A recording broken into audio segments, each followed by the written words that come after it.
question is, you always bring positivity both online and offline. What's one habit or mindset that helps you stay positive no matter where it takes you? I would say, if you love what you do and everything will follow. So, doing what you love, parang feeling ko kahit gaano ka tiring yung ginagawa mo, kasi gusto mo yung ginagawa mo, hindi ka mapapagod eh. But again, sinasabi mo yun just to manifest yourself, to give positivity sa sarili mo. Pero real talk tayo, napapagod din naman talaga tayo. So there's a lot of treatments like massages, me time para matulungan yung sarili natin. Masarap yung feeling na maraming blessing, but we have to pause like Janina said. Kasi me time talaga yung pinaka self-care, yung pinaka-importante right now. Hindi man siya ngayon marami ng tao na nagsisimula na mag-self-care kasi nakikita na nila yung importance ng wellness at saka yung health sa sarili natin. Kasi talagang, for us, all the blessings, we should be thankful and tanggap tayo ng tanggap. But if we pause and we recharge and we recover from all the tiring work, mas lalo tayo magkakaroon ng mas maraming opportunities. So I guess balance is the most important thing and just be happy kahit anong ginagawa natin. There you go, work-life balance. I love that. Next question, please. From or Fabio. In today's world that is fast-paced, with everyone, adults and kids, busy and constantly on their phones, what lessons would you like them to grow up with in terms of wellness, balance, self-care as a parent? Yeah, I think.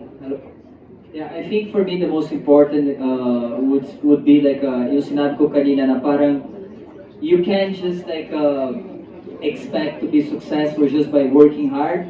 I think it's all about balance. So I would like them from a very young age to learn the importance of wellness, learning how to take care of themselves, learning how to be healthy so they can have an amazing, bright life growing up. And like just really taking care of them, of themselves, like physically, mentally, and knowing the importance of balance. I think that would be the most important thing for us parents. In terms of disciplining your kids, is there any quirky styles you have? Perkis, well, I think we're pretty. What do you say, baby? How do you think we teach our kids? Like in what sense? I think we just for us communication is number one. Communication is really the key. For us, it's sometimes a little challenging because I want to speak Portuguese, Ellen wants to speak Swedish, and then the Yaya speaks Tagalog, the eldest sister speaks English. I'm like, are they understanding what you're saying? But I think they're growing beautifully. Like they're smart little kids. We just try to spend as much time as we can with them and create beautiful memories and just strengthen our bonding with them, either in Blue Water Day Spa, either at home, travels, and just try to give our time as much as we can. Especially now they're really growing old very fast. So every minute counts. Thank you. Thank you. There you go. About another question. Okay. Next question. Hi, my question is for my girl, Jenna Chan. Congratulations on becoming the newest member of the Blue Water Day Spa family. Can you share lang your first impression during your first visit? Anong ginawa mo? Anong treatments ginawa mo? And also, what made you say yes to Blue Water Day Spa? Okay, thank you so much, Nico. So nice to see you here, front row. Okay, actually, it's so funny. First impressions kasi ang tagal ko na talagang kilala si Blue Water Day Spa. As in, teenager pa yata ako. So, as in, first impressions was really like, wow, may ganito. may pa-movie, tapos ako pa-massage. Parang it sounds like it's too good to be true. So I was really awestruck. And now I'm so happy. I believe 21 years now, no, here in the Philippines. 21 years, going strong. So as you can see, tumatagal talaga kapag alam mo quality ang services. So they make sure that they always provide the best services. Their masseuses, their therapists, lahat sila well-trained, and you always leave Blue Water Day Spa with a smile and with no more stress, diba? Yung stress levels mo nawala na talaga.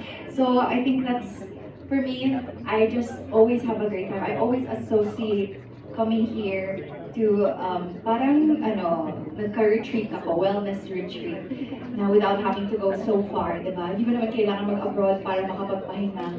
Andito lang siya. And you can spend the whole day here doing, as you mentioned, so many services, not just massages, they also have like for the girlies, pwede magpa-nails din dito. And may mga treatments also for the face and the body, may mga scrubs din. So yun, bonding namin ni mother. Yan. Kung wala lang work mamaya eh. So, may appointment ka, di ba? Sabi ko, buti ka pa. So we will get ours bukas na ba? So yeah, I'm really so happy. I'm such a massage girly. So, sobrang happy ko talaga. Yeah. Very good. Thank you. Parang question lang, anong favorite na service ni Mommy? First Si of Mother. Pareho kami mahilig sa heart massage. So, si Mommy mahilig sa mga deep tissue or even sports massage. Kasi siya ang aking all-around momager. Siyempre, aside from being with Sparkle, siya talaga ang ang aking Kris Jenner. So, sports niya ako. So, sports massage, bagay din sa kanya. So, yun, mahilig kami dyan. Tapos talagang si Mommy very vocal. Kung katabi ko yan, ang ingay namin dalawa, yan, more, yan, harder. Yes. I love that bonding. I think we still have one more question. One more question. One more question from the press. For David, no, for your fans who might be interested, if you could spend a day in Blue Water Day Spa, ano yung marirecommend mo sa kanilang treatment? Yung massage, while watching a movie. Kasi again, 2-in-1 na siya eh, di ba? Actually, before nga parang ginagawa ko, nag-facial ako. So, nagmamassage, sa nanonood ako ng movie. Pero, syempre, kailangan i-close yung eyes. Hindi ako nakakanood ng movie, so gagano'n lang ako. Pero, okay yung gano'n na lang. Pero I think, yun, kasi all in one. So instead of watching a movie, listening a movie na lang. No? Or if it's parang kung comfort movie mo na, yung alam mo na yung mapanood mo na siya, mapakinggan mo na yung sounds. Then through your imagination na lang yung movie. Anyway, thank you so much to all the questions from the press. Now I have a follow-up question lang. How important is wellness and self-care in your lifestyle today? How important it is? Anyone can answer. It's super important. Kasi, syempre, again, busy kami. Si Fabio may anak na, di ba? Meron siyang twins. Di ba? Tapos, sila din busy sa ginagawa nila. Kailangan siya. Siyempre, kailangan niya mag-topless. So, kailangan namin mag-massage after. Busy rin ako sa work ko. So, lagi ako nagpapamassage. Super important. Yes. Anyone who would like to add to that? Super important. And I guess just a reminder na, may nabasa ko or mga scrolling sa mga reels and stuff, I read or I listened to this phrase na parang for a life that can end at any time, we worry too much sometimes or we stress too much sometimes. Minsan nalilimutan natin na, oo nga naman, no? Hindi tayo assured of the future. We never know, honestly. Anything can happen. And kwento ko lang real quick. Actually, before, for a time when I was, iba kasi yung busy sa active in a good way, na healthy active, you're working out. Ako at one point, back in 2016, I was so busy but not active in a good way. Nagka-Bell's palsy ako. Like half my face got paralyzed. Dahil lang sa stress, overthinking, gano'n. So, and it can happen to anyone, ha? Kahit bata, matanda, kahit akala mo, wala, akala mo, kaya ko gawin lahat. Pero as in, na-paralyzed yung face ko, akala ko hindi na babalik. All I wanted to do was a full smile. Yung pinag-pray ko talaga kay Lord and I had to rest talaga. So, ito na yung sign nyo guys. Pag gumagano'n-gano'n na kayo sa gabi, yung mga symptoms yung mga eye twitching, or parang yung mga ringing sensation, magpahinga na kayo. Mag-book na kayo sa Blue Water Days Spa. Bago maging mas seryoso. Ba't nyo aantayin na maging seryoso, di ba? Yun. So, prevention is better than cure. Di ba? Sabi nga nila. So, ayan. Basically, relax, guys. Relax. There you go. Thank you so much for sharing that, no? I think lahat bigla nilang naisip na, naku, medyo stressed na ako. I have to listen to my body. Di ba? Para maiwasan natin yan to prevent that. And again, thank you so much to all of you for sharing your experiences here in Blue Water Day Spa. Last question. Blue Water Day Spa offers a wide range of wellness and beauty services, as we all know. For someone visiting for the first time, what treatment or service will you recommend personally, and why? What is your most favorite service from Blue Water Day Spa? How about you, Ellen?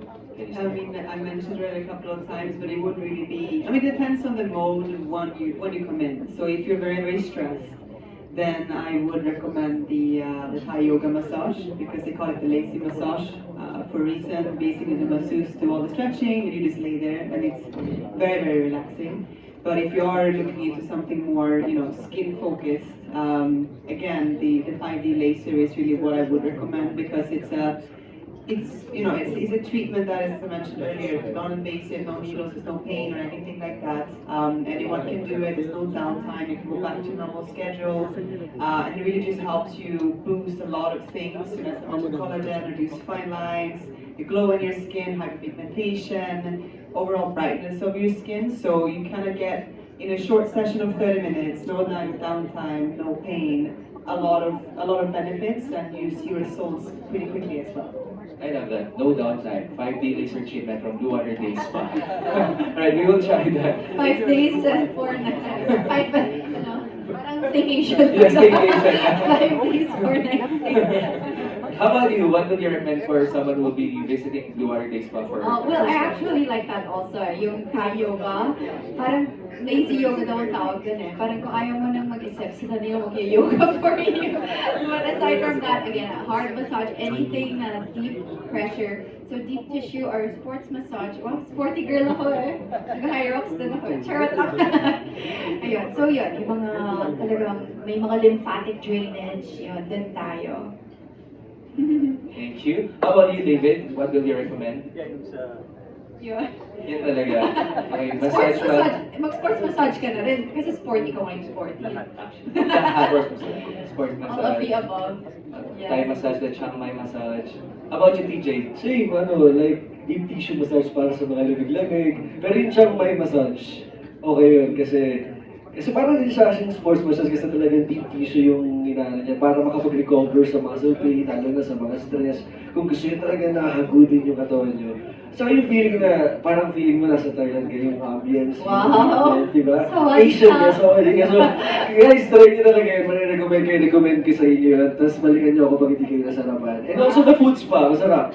Yung luxury foods pa nila, try nyo, meron na kayong movie sa harapan, pero magaling sila magtanggal ng mga calories sa bahay. Saka sobrang relaxing. Makakatulog ka kayo eh. Foot relaxation overload. Yes.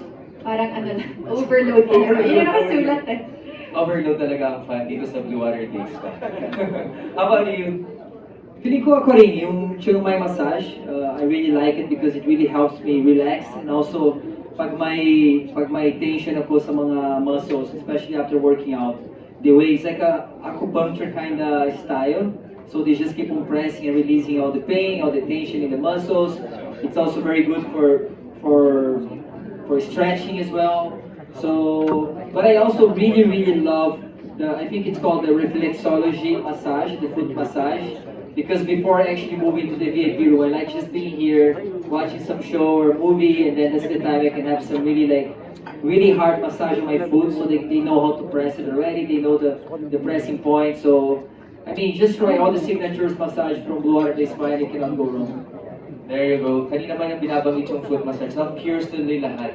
Parang masarap kayong i-try. So, you have to try it from Fabio. There you go. Thank you so much. How about a big round of applause to all our endorsers? Thank you so much. And to all our media friends, thank you for your questions. Maraming salamat. And I heard that someone is celebrating his birthday today. I think we have to sing a birthday song para sa kanya. So, everyone, okay? Let's all do this.